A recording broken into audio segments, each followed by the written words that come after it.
Балалар, менің қолымда қандай жүн бар? Түйе.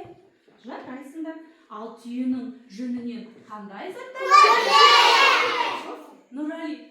Көрпе. Тамаша. Ал енді сүтінен қандай сүт? Шұбат дайындайды, иә? Тамаша.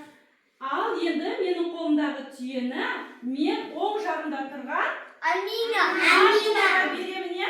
Қазір музыканы қосып, түйе кімнің қолында музыка тоқтаған кезде қай баланың қолында қалады? Сол бала менің сұрағыма болмаса жұмбағымды жасырамын, соған жауап береді. Келістік пе балалар? Иә! Ал ендеше біз келіншек күйін тыңдайық.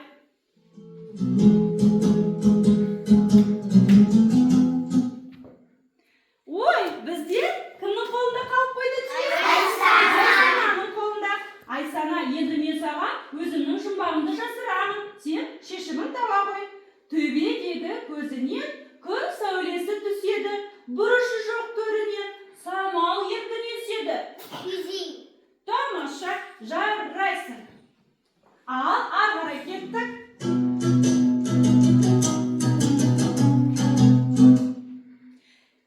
Кімнің қолында қалып қойды? Кіруге адам батпайды, затыңды аман сақтайды. Ол не? Сандық. Жарайсың.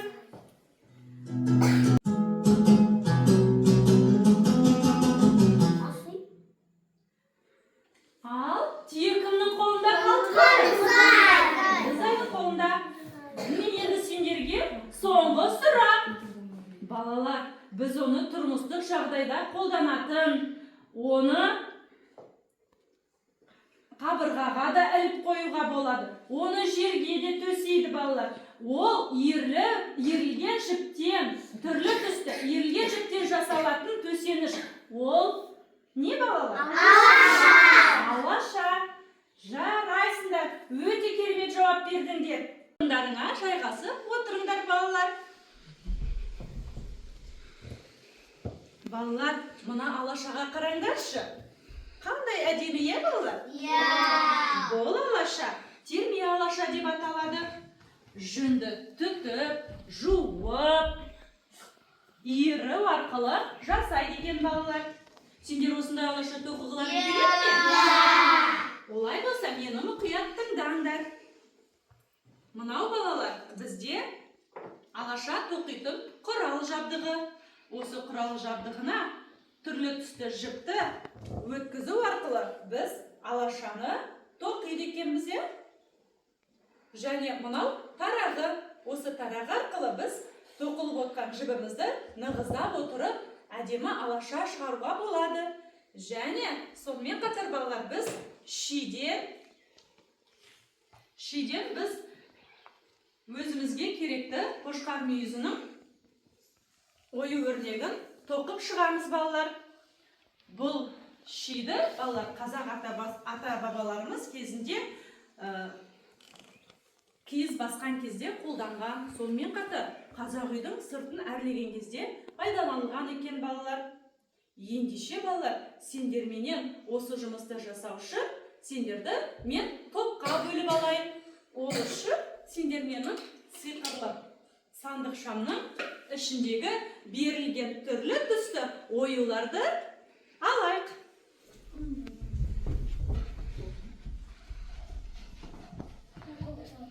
Қай түсті аласыңдар? Өздерің қалаған түстерді алыңдар балалар.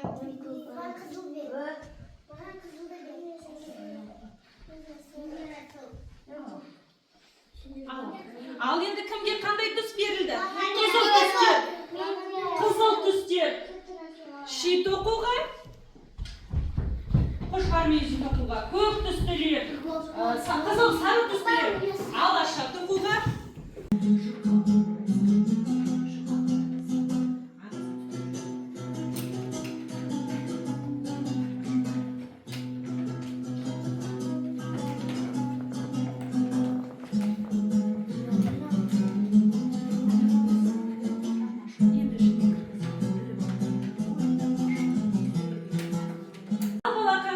Аяқтап үлгермегендеріміз түстен кейінгі уақытта жасаймыз, иә?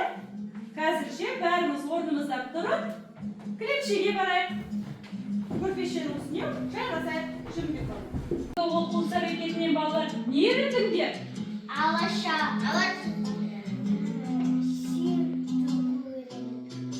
Жарайсың. Ал сен ше, Нұрали, не үйрендің бүгінгі оқу іс-әрекетінен? Болды балапан. Бүгінгі оқу іс-әрекетінен не үйрендің, Айсана? Тамаша, жарайсың балақай. Бүгін барлығымыз шит оқыдық, алаша оқыдық және оның бәрін орналастыратын қазақ үйді құрастырдық. Иә, балалар? Бүгінгі оқу іс-әрекетіне жақсы атсалысқандарың үшін не сендерді мына әдемі жұлдызшамен марапаттағым келіпті.